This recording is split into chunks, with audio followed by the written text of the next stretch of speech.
nos olvidamos que hay que ser responsables, ¿eh? Siempre hay que cuidarnos y también cuidar al otro. Esa es parte de vivir en comunidad, de vivir en sociedad, ser responsables. Y parte de vivir en comunidad también implica observar al otro. Muchas veces dentro de nuestras familias no observamos de todo a nuestros adultos mayores, o cuando lo hacemos con una mirada bastante crítica o juzgona, ¿no? Para con ellos. Por eso queremos hablar del bienestar, de la felicidad, de la alegría, cuando los observamos, y esta situación de no querer que estén todo el tiempo con el humor o con el ánimo que nosotros deseamos, porque son personas y van a tener el ánimo que quieran. De esto vamos a estar hablando con el doctor Diego Bernardini, a quien le agradecemos muchísimo venir. Ya es un amigo de la casa. También hoy trajimos muchos amigos de la casa. ¿Cómo estás, Diego? ¿Todo bien? Muy bien, Paula. Gracias por la invitación. Bueno, cuando te propusimos este tema, te parece un tema quizás liviano o sencillo, pero realmente es un tema muy profundo y que se tiene que hablar en familia, ¿no? Porque pareciera que la felicidad tiene una etapa de vencimiento, una fecha de vencimiento, y en determinada edad se te terminó esa alegría o la felicidad y ahora empieza una situación compleja, pero esto no es así. No, y además uno lo escucha tan seguido y con una carga emocional tan fuerte que se convierte en un aspiracional. Y todos sabemos que los aspiracionales a veces resultan en frustración porque es muy difícil encontrarlo.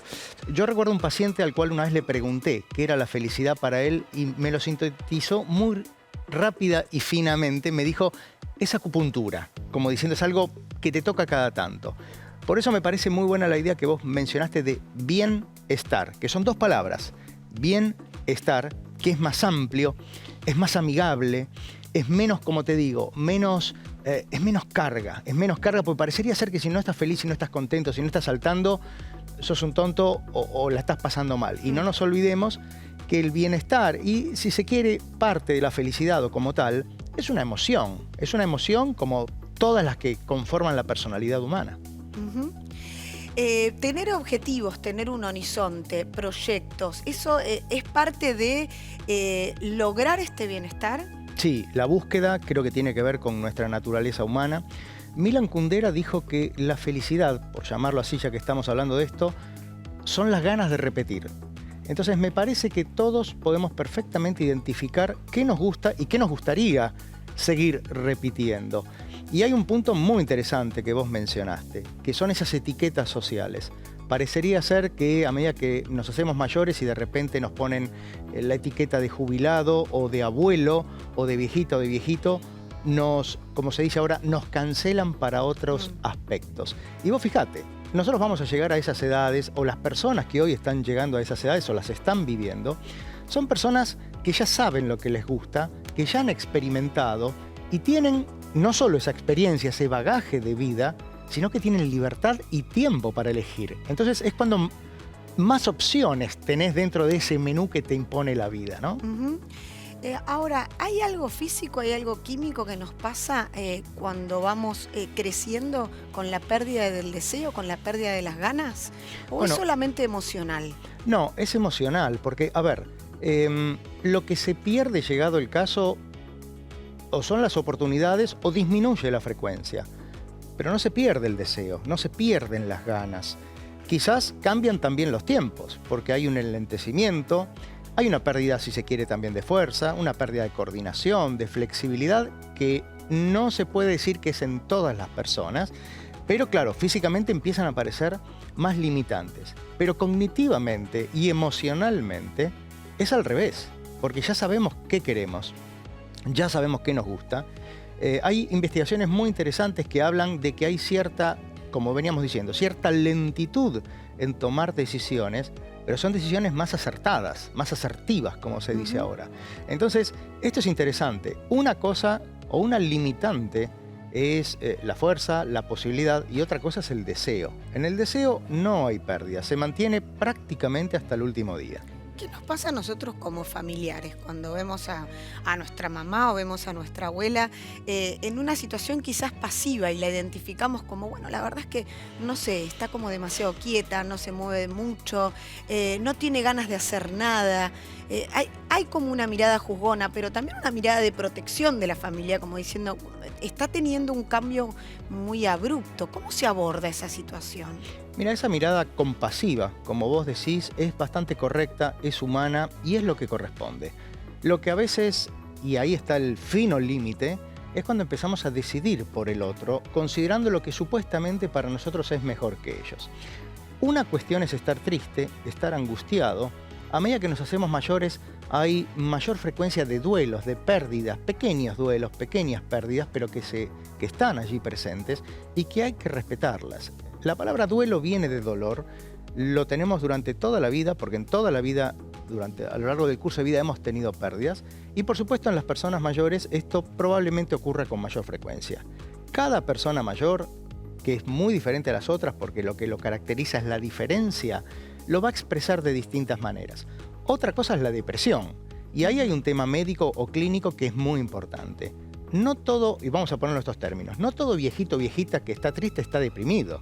Una cosa es la tristeza, otra cosa es la depresión, y uno puede estimular, puede buscar, puede consultar con un profesional, pero lo que vos decías, no está bien juzgar, no está bien decidir por el otro. Muchas veces hay una autodiscriminación también, ¿no? Esa persona siente que llegó a una edad en la que, bueno, hasta acá llegué, ¿no? Sí, y hay un punto. Sí, y tiene que ser respetado. O sea, no todo el mundo tiene ganas de hacer cosas, de salir, de cantar, de bailar, de relacionarse. A ver, uno lo que tiene que hacer es claramente tomar nota de eso, ofrecer, acompañar, contener, escuchar. Fíjate que son cosas que tienen que ver con las emociones y pocas veces se hace. Pero también tiene que, en esa comprensión, entender que hay personas que están bien así, ¿no? Yo recuerdo otro paciente que me decía, mira, cuando tenía la posibilidad de viajar a Europa, iba a los museos, iba a los teatros. Me dice, yo la verdad lo único que quiero, si viajo, es estar en un café, leer, ver la vida pasar. Y uno dice, ¿y por qué no? Entonces hay que respetar esos cambios, esas transformaciones. En la vida hay una secuencia de ritos de paso, ¿no? Cuando entramos a la escuela primaria, cuando la gente se casa, cuando nace el primer hijo. Pero fíjate que los ritos de paso de esa segunda mitad de la vida están como ocultados, están como tapados. Nos hacemos los tontos y miramos para otros lados. Y es, como muchas veces hemos dicho, va a ser la etapa más larga que muy probablemente nos toque vivir a todos nosotros. Los 60, los 70, los 80. Entonces, me parece que tenemos que empezar a aceptar esos ritos de paso con todo lo bueno y con todo lo malo, porque además tienen que ver con nuestra transformación y crecimiento personal, que debería ir, como iniciamos la charla, orientada a ese bienestar. Y un punto de alerta, Diego, ¿podría ser el corte de vínculos? Que esa persona no quiera ni siquiera vincularse con su familia. Digo, una cosa es tener tranquilidad y querer tus tiempos, y otra cosa es intentar cortar las conexiones, ¿no? Sí, en general hay que prestarle atención a una mirada integral. Donde están los vínculos, hay una figura que hoy es todo un desafío en el cuidado y la atención de los mayores, que es la soledad indeseada, que es esa persona que, sin desearlo, se quedó sola.